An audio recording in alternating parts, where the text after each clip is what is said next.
Hello guys, અત્યારે અમે છીએ સુરત જંકશન ઉપર. અહીંયાથી અમે આણંદ જવાના છીએ. ત્યારબાદ ભગવાન શ્રી સ્વામિનારાયણના વડતાલ દર્શન કરવા માટે જઈએ છીએ. તેની સવારની આરતીમાં તમે પણ એન્ડ સુધી બને રહેજો. વિડીયો પસંદ આવે લાઈક, સબસ્ક્રાઇબ અને શેર કરજો.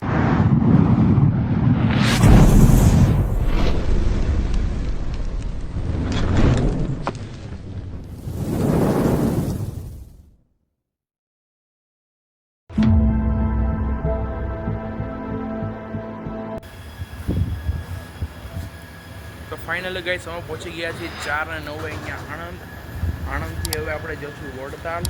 જતા જ આપણે ભગવાન શ્રી સ્વામિનારાયણના દર્શન કરવાના છીએ અને સાથે સાથે તમને પણ હું દર્શન કરાવવાનો છું. એટલે તમે મારા વિડીયોમાં એન્ડ સુધી બને રહેજો અને વિડીયો પસંદ આવે તો લાઈક, સબસ્ક્રાઈબ અને શેર કરવાનું ભૂલતા નહીં. આપણે વડતાલ જઈને ભગવાન શ્રી સ્વામિનારાયણની આરતીમાં તમને હું જોડીશ. અવશ્ય તમે પણ દર્શન કરજો અને મારા એન્ડ સુધી વિડીયોમાં બને રહેજો. ચાલો મળીએ ત્યાં.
5:30 ભગવાન શ્રી સ્વામિનારાયણની આરતી પતાવીને અમે રૂમ તરફ ગયા.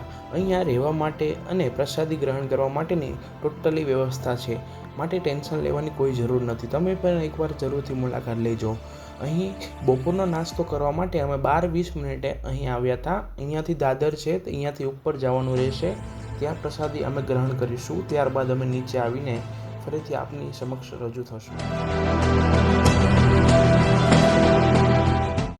આ મંદિરનો એન્ટ્રી ગેટ છે. સવારે અંધારું હોવાથી તમને હું ન બતાવી શક્યો, માટે અત્યારે તમે જોઈ શકો છો આ એન્ટ્રી ગેટ છે. અહીંયાથી અમે જવાના છીએ જ્ઞાનબાગ. ત્યાં જઈને આપને હું ફરી મળું. ફાઇનલ અમે અહીંયા પહોંચી ગયા છીએ જ્ઞાનબાગ. અને જ્ઞાનબાગની જો વાત કરું તો ભગવાન શ્રી સ્વામિનારાયણનું આ એક રહેઠાણ સ્થાન છે. અને જો તમારે વધુ જાણવું હોય તો યુટ્યુબ દ્વારા અને ગૂગલ દ્વારા તમે જાણી શકો છો. અને અહીંયા ફોન, ફોટોસ અને વિડીયો અલાઉડ નથી, પરંતુ મેં એક ભાઈની પરમિશન લઈને ફોટોસ, વિડીયોઝ અમુક પાડ્યા છે. માટે તમે આ ચેનલને સબસ્ક્રાઈબ અને લાઇક કરવાનું ભૂલશો નહીં. ઘણી બધી મહેનત થઈ છે આ વિડીયો બનાવવા માટે.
અત્યાર સુધી મેં જેટલા તમને વિડીયો બતાવ્યા એ બધાની પરમિશન લઈને મેં લીધેલા છે. અને આટલું જ નહીં, અમુક જગ્યા ઉપર તો સાવધ શૂટિંગ ઉતારવાની મનાઈ હતી, એટલા માટે મેં આ અમુક ફોટો લીધેલા છે. એ તમારી સમક્ષ હું અત્યારે રજૂ કરી રહ્યો છું, તમે જોઈ રહ્યા હશો. અને આ ફોટોસ મેં પાડ્યા છે પરમિશનથી, એટલે તમે અહીંયા આવો તો વિડીયો ફોટોસ લેતા નહીં, કારણ કે તમારો મોબાઈલ પણ જપ્ત થઈ શકે છે.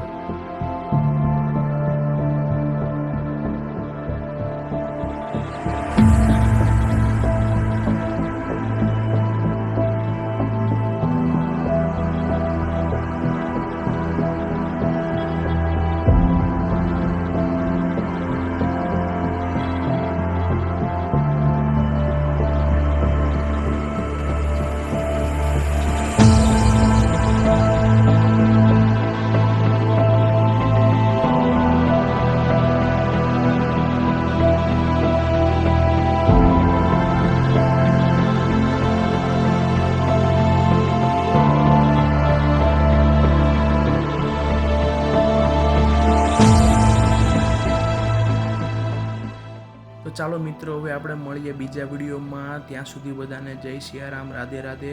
અને કોમેન્ટમાં જય સ્વામિનારાયણ લખવાનું ભૂલતા નહીં. અને આવા અદ્ભુત ધાર્મિક વિડીયોના ઘરે બેઠા દર્શન કરવા માટે હમણાં જ અમારી ચેનલને સબસ્ક્રાઈબ કરી લેજો, લાઇક કરી દેજો અને વિડીયોને શેર કરી દેજો. તો ચાલો ગાઈઝ, મળીએ હવે બીજા વિડીયોમાં. ત્યાં સુધી બધાને જય સિયારામ.